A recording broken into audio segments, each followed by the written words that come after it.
Huye nkuko Kayishema bivugaga ni etape idafite itandukaniro na etape ya mbere kuko n'uyu munsi haraza gutangwa bonification cyangwa se bonus mu muhanda bitewe nuko ari etape ya kabiri nanone y'igitambika. Etape yamaze no gutangira ni etape ku nshuro ya mbere igiye guca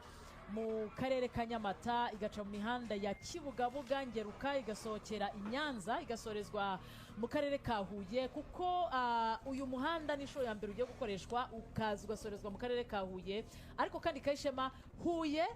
amashaba yo watwaye etape ikaba amashaba yo kwegukana Tour du Rwanda nubwo hashize iminsi bibana. Yego ahangaha abantu batwara etape byarangiye banatwaye Tour du Rwanda. Reka ngaruke mu mwaka wa 2012 Lili Darren yatwaye etape yavuye mu karere ka Muhanga iza hano. Yari etape yakinwe muri A na B. Bigiye baho ko dukina A na B muri Tour du Rwanda cyangwa se muri masiganwa y'amagare.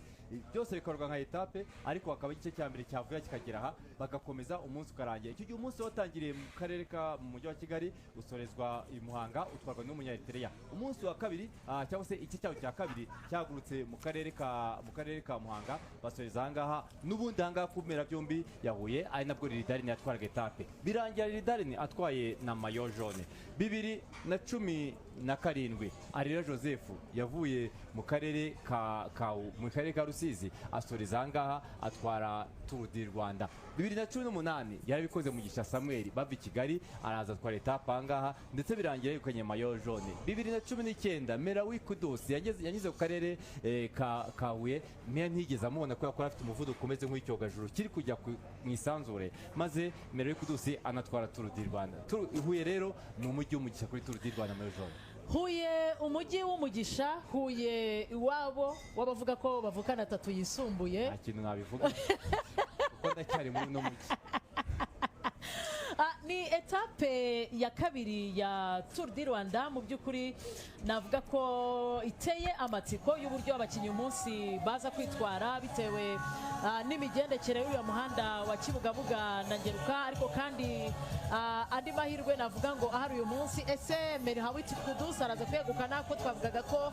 Huye arayizi bose barabizi ko ugeze mu Rwabuye ari ugomba kwiyaka bagenzi bawe ukaza ukagera ku nzu mbera byombi uri ku mwanya wa mbere. Ibyo byose rero nibyo dutegereje. Ariko nanone Kayishema ntabwo uyu munsi hatangiye abakinnyi 84 kuko abantu barabyibuka ko ku munsi w'ejo twabwiraga ko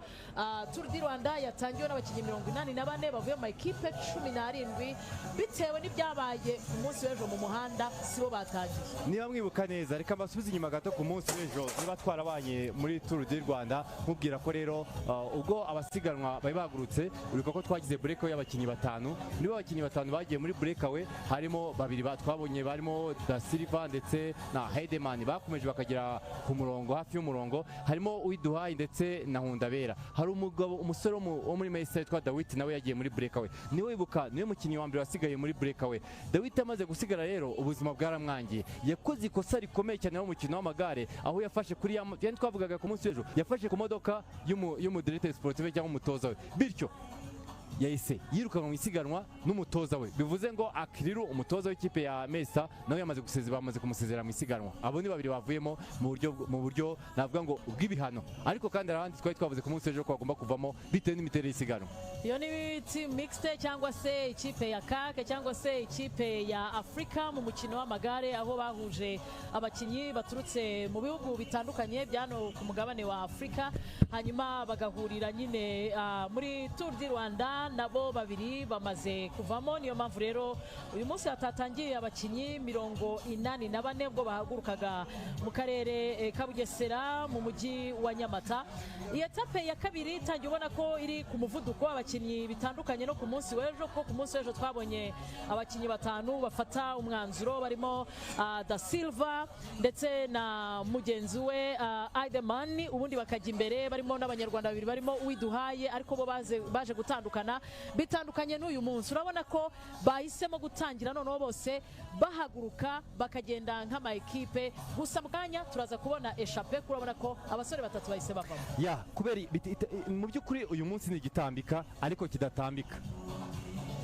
uri kubyumva birumvikana ni ukuvuga ngo no ari ahantu hatambika twashyiraho nivo do uyu munsi ni ugushyira ikamba uyu munsi bashyira ikamba bashyiraho ikamba ubundi ugatangira kugorora oya ikamba ukajya wihengeka ni ukuvuga ngo turajya tumanuka tuzamuka nta musozi uhari nibyo ariko ntabwo dufitemo igice navuga ngo kizamuka ariyo mpamvu nk'uko bivuze twamaze kubona breakaway ya mbere cyangwa se amatake ya mbere umunsi tumaze kubona amatake menshi cyane kuko muri ayo matake harimo Nkundabera asubiyemo Nkundabera Eric ndetse harimo na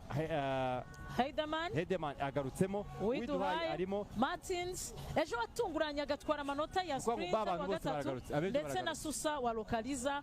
nibo bahise bakora atake ya mbere bikundanye birajyana uko ejo bajyanye urumva uretse uwirukanwe uko ejo batangiranye ni nako bigenze rero bakaba batatse kuki rero ahangaho umuntu avuga ngo bakataka mbere reka turebe ngo ni iki kiri mu muhanda sprint ya mbere iri ku Ruhuha sprint yo ku Ruhuha iri muri kilometero 53 ahantu niba ubyuka neza bagiye gutambika bafate za Mayange nibagira Mayange barakomeza imbere bakate banyuriga ko bakate bajya ku Ruhuha ntabwo ari ahantu hagoye cyane kuba wahagenda niyo mpamvu abakinnyi besemo kugenda hakiri kare ariko kandi umusozi wa mbere uri kuri kilometero 43 mu Mayaga aho haraza kuba hakirimo kure vuga ngo abahungu ikintu kibajyanye bagiye kongera kuyora udusegonda no gushaka amanota ya sprint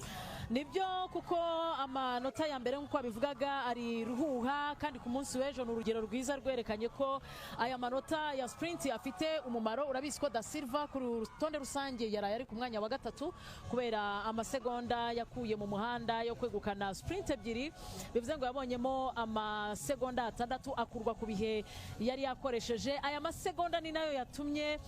Itamar ararana umwambaro w'umuhondo kuko abakinnyi bose bari bagereye rimwe mu murongo bakoresheje ibihe bimwe bagera mu karere ka Rwamagana ariko kuko mu kuhagera hari muri sprint hari amasegonda 10 yo gusoza Itamar bayashyizeho atarusha abagenzi be abasigaho ayo masegonda 6 niyo mpamvu ubona ko n'uyu munsi n'ubundi ingamba ni za zindi nuko abakinnyi bagomba guhaguruka bagashaka uburyo bari busiganwe bakajya gukura ayo manota ari mu muhanda kuko urebye uyu munsi sprint dufite n'ubundi ni sprint ebyiri dufite sprint ya mbere iri Ruhuha iza gutangwamo amasegonda 3 kuwa mbere amasegonda 2 kuwa kabiri n'isegonda 1 kuwa gatatu hanyuma kandi dufite sprint ya kabiri iza kubera Nyanza mu majyepfo y'u Rwanda iyo ni sprint ya kabiri nayo abakinnyi bategerejemo amanota mu gihe dufite imisozi ibiri yonyine dufite umusozi wa Nyamiyaga tukagira umusozi wa Gasoro iyi ni iza gutanga amanota y'uyu munsi by'umwihariko ku mukinnyi uza guhiga abandi mu kuzamuka cyangwa se Mel Gramper kuko ku munsi w'ejo twari dufite umusozi umwe rukumbi uyu munsi rero turaza kugira imisozi ibiri kugeza ubu ngubu abayoboye Echappe bari gusiga peloto ibakurikiye amasegonda 10 haracyari kare cyane haracyari kare cyane ntibitambika uyu munsi dushaka kuza kujyana no minota irenze 5 ariko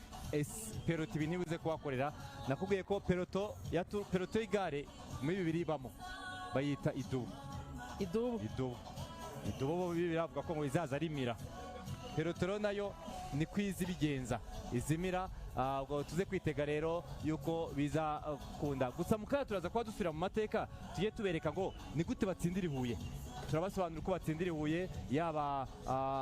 mu buryo butandukanye ngabo rero abakinnyi batatu kugeza ubu ngubu dufite bari imbere abakinnyi batatu rero ni Heidemann wa Rembe harimo Martins wa Lokaliza ndetse na Erasmus umunyafrika y'epfo ikipe ya Shenoro amasegonda 25 amasegonda 25 ubu ni yari hagati y'abakinnyi batatu bamaze kugenda barimo Heidemann wa Rembe Martins wa Lokaliza ndetse na Erasmus ukinira ikipe ya Shenoro nibo kugeza ubu ngubu bayoboye bagenzi babo etape ya kabiri ya Tour du Rwanda 2026 ni etape mu by'ukuri nayo y'igitambika nk'uko twabivugaga ariko kandi ni etape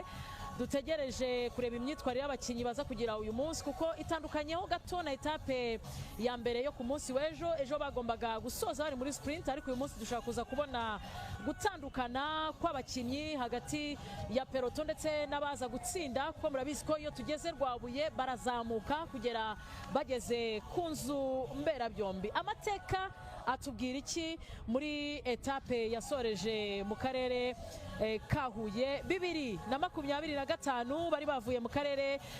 ka Rusizi baza gutsindira mu karere ka Huye yari intera ya kilometero 144 icyo gihe Malvoet Duarte wa UAN niwe wari wegukanye iyi etape ariko kandi 2021 ubwo basorezaga mu karere ka Huye intera ya kilometero 120 Boilo Alain wa BNB niwe wegukanye aka gace kasorejwe mu karere ka Huye mwaka 2021 2020 bari bahagurukiye mu mujyi wa Kigali basoreza hani Huye bakoze intera kilometero 120 hanyuma Mulukife wakiniraga ikipe ya Nipo Delco yegukana aka gace 2019 aha niho twavuga ngo habaye amahirwe akomeye kuri Melhawi Kudus wakiniraga Astana 2026 nababwira ko Melhawi Kudus arahari ariko noneho ari gukinira ikipe y'igihugu ya Eritrea yageze hano ari uwa mbere binamuviramo kwegukana Tour du Rwanda 2019 ari nayo rukumba afite ari nayo Melhawi Kudus aheruka kwegukana 2018 umunyarwanda Mugisha Samuel ni nabwo duheruka Tour du Rwanda yari kuri bice kuri 2.2 yanegukanwe n'umunyarwanda yanyuma duheruka